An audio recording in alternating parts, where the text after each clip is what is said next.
Let me make one final plea, Mr. President. Millions have put their trust in you. And as you told the nation yesterday, you have felt the providential hand of a loving God. In the name of our God, I ask you to have mercy upon the people in our country who are scared now. There are gay, lesbian, and transgender children in Democratic, Republican, and independent families, some who fear for their lives.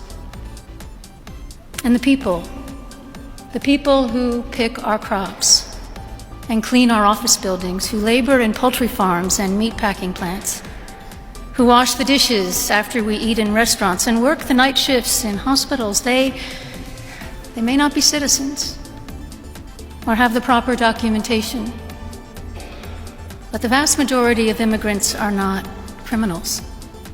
They pay taxes and are good neighbors. They are faithful members of our churches and mosques, synagogues, wadara, and temples.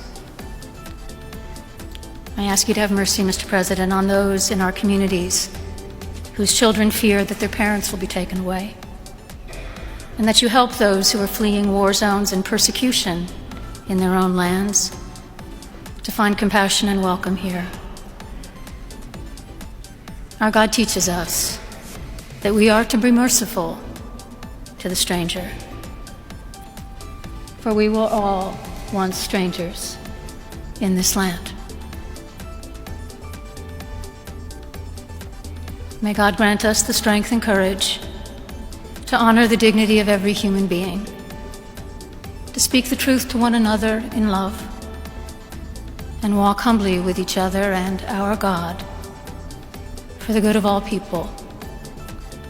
people in this nation and the world.